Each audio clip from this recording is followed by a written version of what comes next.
이는 곧 너희의 하나님 여호와께서 너희에게 가르치라고 명하신 명령과 규례와 법도라. 너희가 건너가서 차지할 땅에서 행할 것이니 곧 너와 내 아들과 내 손자들이 평생에 내 하나님 여호와를 경외하며 내가 너희에게 명한 그 모든 규례와 명령을 지키게 하기 위한 것이며 또 내 날을 장구하게 하기 위한 것이라. 이스라엘아, 듣고 삼가 그것을 행하라. 그리하면 내가 복을 받고 내 조상들의 하나님 여호와께서 내게 허락하심 같이 젖과 꿀이 흐르는 땅에서 내가 크게 번성하리라. 이스라엘아, 들으라. 우리 하나님 여호와는 오직 유일한 여호와이시니 너는 마음을 다하고 뜻을 다하고 힘을 다하여 내 하나님 여호와를 사랑하라. 오늘 내가 내게 명하는 이 말씀을 너는 마음에 새기고 내 자녀에게 부지런히 가르치며 집에 앉았을 때에든지 길을 갈 때에든지 누워있을 때에든지 일어날 때에든지 이 말씀을 강론할 것이며 너는 또 그것을 내 손목에 매어 기호를 삼으며 내 미간에 붙여 표로 삼고 또 내 집 문설주와 바깥문에 기록할지니라.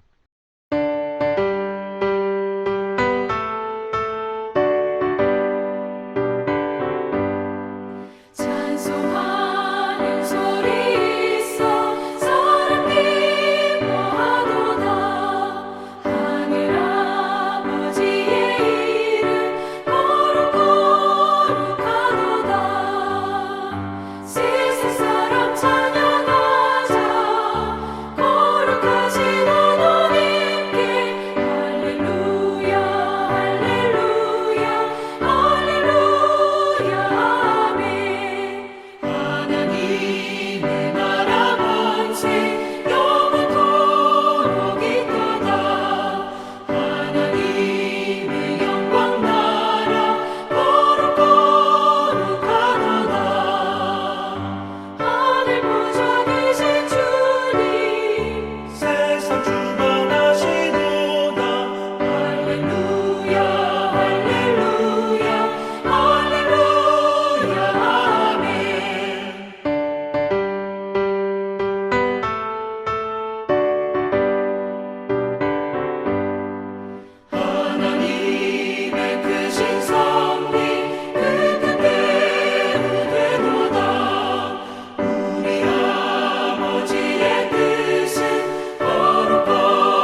내 평생의 소원 내 평생의 소원 계속해 주신 사랑을 간절히 알기 원하네.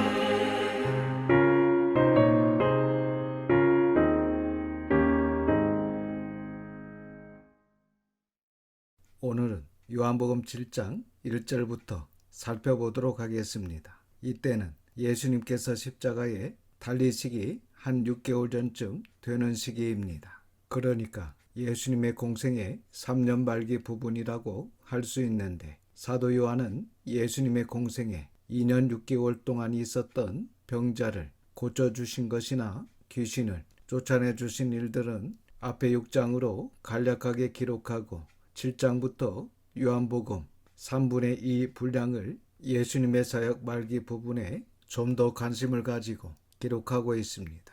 1절입니다. 그 후에 예수께서 갈릴리에서 다니시고 유대에서 다니려 아니하심은 유대인들이 죽이려 함이러라. 1절 상반절에 그 후에 라고 되어 있는데, 이 말은 원어를 보면 모든 일들이 다 지난 후에 라는 그런 뜻입니다. 그러니까 이들은 1년 전부터 있었던 일을 이야기하고 있습니다. 즉 앞에서 살펴봤던 38년 된 병자를 안식일에 고쳐주신 일 때문에 예루살렘에서 안식일에 대한 논쟁이 있었고, 또 오병이어의 기적이 있은 후에 예수님을 찾아왔던 사람들에게 내 살을 먹고 내 피를 마셔라 하신 말씀 때문에 사람들이 예수님의 말씀을 이해하지 못하고 많이 떠나가 버렸습니다. 그리고 이제 시간이 꽤 흘러서 7장부터는 그 모든 일이 있은 후에 있는 일이다 라고 밝히고 있습니다. 그러니까 그 모든 일이 있은 후 이때부터는 유대 지도자들이 작정을 하고 예수님을 죽이기 위해서 구실을 찾고 있었습니다. 그런데 아직 예수님께서 하셔야 할 일이 더 남아 있었기 때문에 이 6개월 동안 상당히 조심하면서 가급적이면 유대 땅으로 가지 않으셨다는 것입니다. 2절입니다. 유대인의 명절인 초막절이 가까운지라. 이 초막절 다음 6개월 후에 6월절이 되는데, 그 6월절에 예수님께서 십자가에 돌아가시게 됩니다. 그래서 지금 이때가 바로 예수님의 공생의 3년 중 6개월이 남은 시점인 것을 알 수 있는 것입니다. 3절입니다. 그 형제들이 예수께 이르되 당신이 행하는 일을 제자들도 보게 여기를 떠나 유대로 가소서. 본문에 그 형제들은 예수님의 형제들을 이야기하는 것입니다. 마태복음 13장 55절과 56절을 보면 야고보, 요새, 시몬, 유다와 여동생들도 있었다라고 기록되어 있습니다. 물론 예수님께서는 남자를 알지 못하는 동정녀 마리아의 몸을 빌어 이 땅에 오셨고, 그들은 마리아의 남편 요셉과 마리아 사이에서 태어난 육신의 동생들입니다. 4절과 5절입니다. 스스로 나타나기를 구하면서 묻혀서 일하는 사람이 없나니 이 일을 행하려 하거든 자신을 세상에 나타내소서 하니 이는 그 형제들까지도 예수를 믿지 아니함이러라. 그래서 예수님께서 시골 작은 도시 갈릴리에 있지 말고 사람들이 많은 큰 도시 예루살렘으로 가서 예수님께서 하시고자 하신 일을 드러내야 하시라고 말하는 것은 예수님의 형제들도 예수님을 믿지 않기 때문이라고 말씀하십니다. 6절입니다. 예수께서 이르시되 내 때는 아직 이르지 아니하였거니와 너희 때는 늘 준비되어 있느니라. 본문에 내 때는 예수님의 십자가의 죽으심을 말씀하시는 것입니다. 그리고 너희 때는 우리의 때를 말씀하시는 것인데, 이 말씀의 뜻은 예수님의 때는 아버지 하나님의 특별한 스케줄에 맞춰 이루어진다는 것입니다. 즉 하나님의 일은 하나님의 방법으로 이루어진다는 말씀입니다. 그런데 우리가 사명을 감당할 때는 언제든지, 즉 때를 얻든지 못 얻든지 항상 힘써야 한다는 것입니다. 그래서 우리는 선한 일에 또한 하나님의 일에 때가 주어졌든지 주어지지 않았든지 우리는 감당해야 할 것입니다. 7절입니다. 세상이 너희를 미워하지 아니하되 나를 미워하나니 이는 내가 세상의 일들을 악하다고 증언함이라. 예수님께서 이 땅에 오셔서 세상 사람들의 악을 드러내시고 그들의 악을 지적하시니까 사람들이 감당을 하지 못하는 것입니다. 그러니까 사람들이 자기 정체가 드러났기 때문에 못 견뎌하는 부분이 있습니다. 그리고 또 한 가지는 자기의 의, 즉 나는 옳은데 너가 감히 나한테 그럴 수가 있는가 하는 반발심이 있는 것입니다. 그러니까 특별히 종교인들에게 이런 부분이 강할 수 있는데 자기가 의롭다고 생각하는 것, 이것이 자기 의입니다. 여러분, 하나님이 의로우십니까? 우리가 의롭습니까? 그렇습니다. 하나님만이 의로우십니다. 우리는 의를 따라가는 의롭게 여겨지는 인간 정도의 입장이지 스스로 의로운 자가 될 수 없습니다. 사실 자기가 의롭다고 생각하는 사람들은 남을 쉽게 판단하고 쉽게 정죄합니다. 그래서 이 당시 종교인들이 자기 의를 가지고 심지어 하나님이신 예수님조차 정죄하는 것입니다. 8절에서 10절입니다. 너희는 명절에 올라가라. 내 때가 아직 차지 못하였으니 나는 이 명절에 아직 올라가지 아니하노라. 이 말씀을 하시고 갈릴리에 머물러 계시니라. 그 형제들이 명절에 올라간 후에 자기도 올라가시되 나타내지 않고 은밀히 가시니라. 그래서 예수님께서 동생들을 먼저 올려보내고 이후에 은밀히 예루살렘으로 올라가셨습니다. 이것은 수많은 사람들이 예수님을 알아보고 예수님께 몰려들게 되면 아직 예수님의 때가 차지 않았는데 시기 질투하는 유대 지도자들에 의해서 위험한 일을 당할 수 있기 때문에 예수님께서 그때를 맞추시기 위해서 매우 조심스럽게 무리와 섞여서 올라가시지 않고 조금 늦게 은밀하게 올라가시는 모습을 볼 수 있습니다. 11절에서 13절입니다. 명절 중에 유대인들이 예수를 찾으면서 그가 어디 있느냐 하고 예수에 대하여 무리 중에서 수군거림이 많아 어떤 사람은 좋은 사람이라 하며 어떤 사람은 아니라 무리를 미혹한다 하나.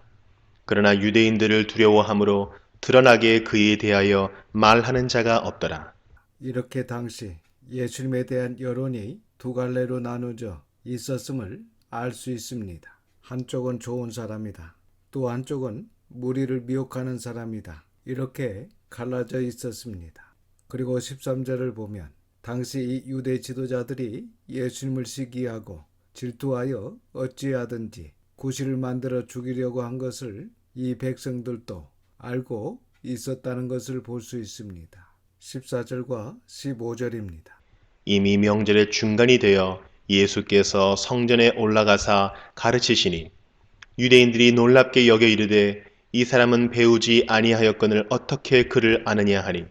본문에 명절의 중간이 되어 라는 표현이 나오는데 이 말은 당시 조막절은 7일 동안 지키는 절기입니다. 그래서 조막절이 시작된 지 한 3, 4일이 지난 시점을 말씀하고 있는 것입니다. 앞에서 말씀드렸듯이 지금 유대인들이 예수님을 죽이려는 마음을 갖고 있는데 예수님께서 겁없이 성전에 올라가셔서 많은 사람들 앞에서 가르치시니까 놀랍게 여겼다는 것입니다. 게다가 예수님의 가르치는 내용들이 너무나 놀라운 겁니다. 그래서 유대인들이 이렇게 놀랍게 여기며 이런 말을 하는 것입니다. 16절과 17절입니다.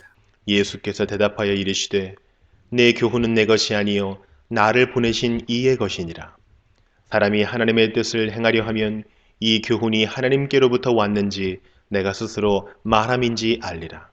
17절에 이 말씀은 하나님의 뜻을 행하려는 진실한 신앙을 가진 사람이라면 예수님께서 하신 교훈이 하나님께로부터 온 것인지 아니면 사람이 스스로 지어내서 한 말인지 금방 알 수 있을 것이다 라는 말씀입니다. 즉 하나님의 뜻을 행하려는 의지가 있을 때에 하나님에 대해서, 예수님에 대해서, 성령님에 대해서, 진리에 대해서 우리가 분명히 알 수 있다는 것입니다. 그래서 우리가 진리를 분명하게 인식하는 데 있어서 행하려고 하는 의지가 우리에게 있는 것이 상당히 중요합니다. 18절입니다.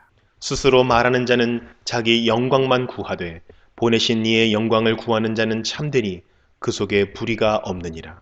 예수님은 보내시니 곧 아버지 하나님의 영광만을 구하셨다라는 말씀입니다. 그러니까 예수님께서는 이 땅에 오셔서 하나님의 진리를 온전히 전하셨고 하나님의 영광만을 구하셨기 때문에 불의가 없다라는 말씀을 하시고 계십니다. 19절입니다. 모세가 너희에게 율법을 주지 아니하였느냐? 너희 중에 율법을 지키는 자가 없도다.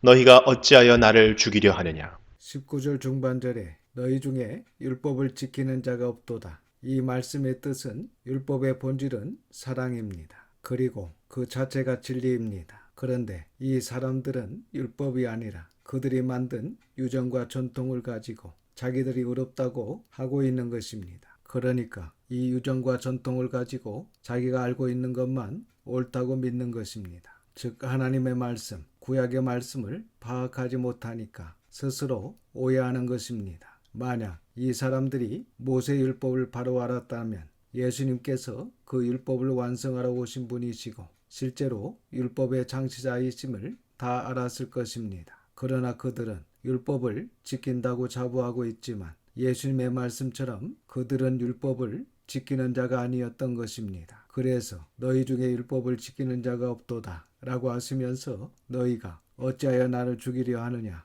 이렇게 말씀하신 것입니다. 20절과 21절입니다. 무리가 대답하되 당신은 귀신이 들렸도다.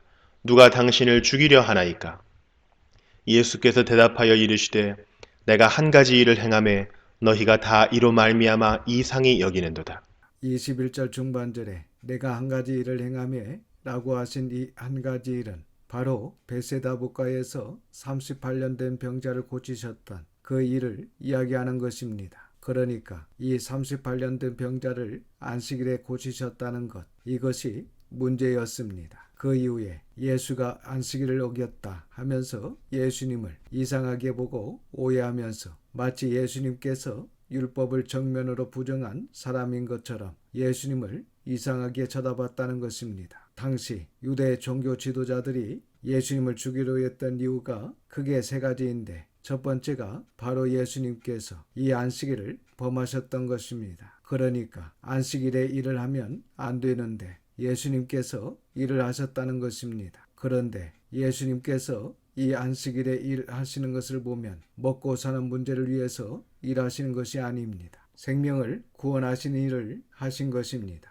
그러니까 안식일은 사람을 위해서 있는 것이고 그 안식일의 정신이 사실은 사람의 생명을 구하는 것입니다. 창세기에서 살펴봤듯이 하나님께서 6일 동안 모든 것을 창조하시고 마지막으로 인간을 창조하신 후 안식하셨습니다. 그리고 하나님께서 인간을 창조하실 때 하나님의 형상으로 창조하셨다라고 말씀하셨습니다. 그래서 하나님의 형상으로 지음받은 우리에게 출애굽기를 보시면 6일 동안 열심히 일하고 제7일은 안식하라고 명령하셨습니다. 즉 쉼을 계명으로 주셨다는 것입니다. 이것은 하나님께서 우리 인간으로 하여금 6일을 일하고 하루 쉬어야 하는 인체로 창조하셨다는 말씀과 같습니다. 즉 건강한 육체와 생명을 유지하기 위해서 안식일 계명을 주신 것입니다. 그래서 이 계명을 주실 당시 주위 모든 이방인들과 다르게 하나님의 자녀들에게 특별한 안식일 계명을 주시면서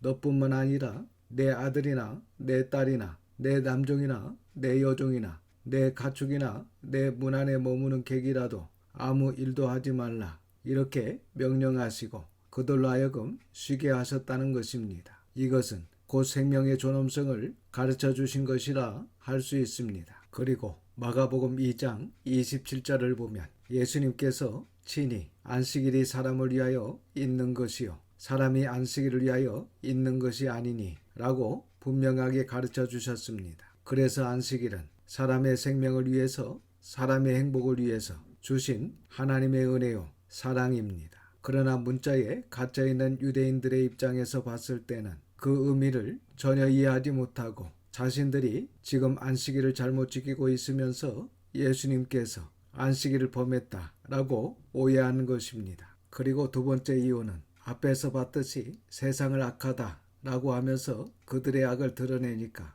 예수님을 미워하는 것입니다. 그리고 세 번째 이유는 예수님께서 하나님을 가리켜 자신의 아버지이시다 그리고 심지어 자신과 하나님은 동등되다 이렇게 이야기하시니까 이러한 것들이 진리이고 사실이지만 그들은 듣지 못하고 보지 못하고 깨닫지 못하기 때문에 이러한 것으로 예수님을 미워하고 예수님을 죽이려 했던 것을 우리가 성경에서 확인할 수 있습니다. 22절에서 24절입니다. 모세가 너희에게 할례를 행했으니 그러나 할례는 모세에게서 난 것이 아니요 조상들에게서 난 것이라. 그러므로 너희가 안식일에도 사람에게 할례를 행하느니라. 모세의 율법을 범하지 아니하려고 사람이 안식일에도 할례를 받는 일이 있거든. 내가 안식일에 사람의 전신을 건전하게 한 것으로 너희가 내게 노여워하느냐. 외모로 판단하지 말고 공의롭게 판단하라 하시니라. 22절의 괄호 부분도 후대에 첨가된 부분인데 이것은 사람들이 할례가 모세에게서 난 것으로 알고 오해하니까 모세에게서 난 것이 아니라 아브람부터 할례가 시작되었다라고 설명하기 위해서 첨가한 것입니다. 23절의 말씀의 의미는 당시 모세의 율법에 따라 남자아이가 태어나서 8일이 되면 그날에 남자아이의 표피를 베는 할례를 행합니다. 그러니까 남자아이가 태어난 날로부터 8일이 되는 날이 안식일이면 그날에 할례를 행해야 합니다. 사실 유대인들의 의식으로 봐서는 그것도 일입니다. 그러나 모세의 율법을 지키기 위해서 그날에 할례를 행하는 것은 문제 삼지 않는다는 것입니다. 이것이 예수님의 날카로운 지적입니다. 그리고 이어서 예수님께서 그렇다면 그 할례보다 더 중요한 한 사람의 육신과 영혼을 치료하기 위해서 행한 예수님의 이 안식일의 치료의 행위가 적당할 수밖에 없다라고 예수님께서 논리적으로 반박하고 계신 것입니다. 이렇게 안식일날 할례도 행할 수 있는데 안식일날 사람을 온전케 한 것 이것이 율법을 어긴 것이 될 수 있다는 말인가? 너희는 어떻게 생각하느냐? 라고 그들에게 되물어 보시면서 이 말씀을 하셨습니다. 외모로 판단하지 말고 공의롭게 판단하라. 이렇게 율법에 대해서 오해하는 사람들에게 율법의 기본 정신이 있다는 것을 가르쳐주고 계십니다. 첫째는 하나님을 사랑하는 것과 둘째는 사람을 사랑하는 것. 이것이 율법의 기본 정신이라는 것입니다. 그래서 바라기는 저와 모든 성도들이 하나님의 진리에 따르지 않고 외모로 판단하는 즉 선입견과 편견에 따라 일을 처리하는 것이 아니라 하나님의 진정한 뜻이 무엇인지 이것이 정말 하나님의 뜻에 부합되는지 살펴보고 판단할 수 있는 정말 하나님을 사랑하는 마음과 사람을 사랑하는 마음으로 하나님의 일을 감당할 수 있기를 주님의 이름으로 축원합니다. 기도하겠습니다. 아버지 하나님, 하나님의 거룩하신 이름을 찬양합니다. 오늘도 귀한 말씀을 듣게 하시고 깨닫는 마음을 주셔서 감사를 드립니다. 이 시간 하나님의 뜻을 행하려는 진실한 신앙을 가진 하나님의 백성들이 다 되기를 소원합니다. 우리의 잘못된 선입견과 편견을 버리고 진정 하나님의 뜻이 무엇인지 바로 알아서 하나님을 사랑하고 이웃을 사랑하는 하나님의 자녀로 믿음과 신앙과 인격이 성장하고 성화되고 성숙할 수 있도록 성령님의 충만함을 더하여 주시옵소서. 이번 한 주간도 하나님의 선한 손의 도우심으로 승리하게 하심을 믿고 감사드리며 우리 구주 예수님의 이름으로 기도드립니다. 아멘. 지금은 우리 구주 예수 그리스도의 은혜와 아버지 하나님의 그 넓으신 사랑하심과 성령님의 감화감동 위로 역사하심이 하나님의 뜻을 행하며 하나님의 일을 온전히 이루어 가기를 소망하는 모든 성도와 자녀와 가정 위에 지금부터 영원까지 함께 하시기를 우리 구주 예수님의 이름으로 축원하옵나이다. 아멘.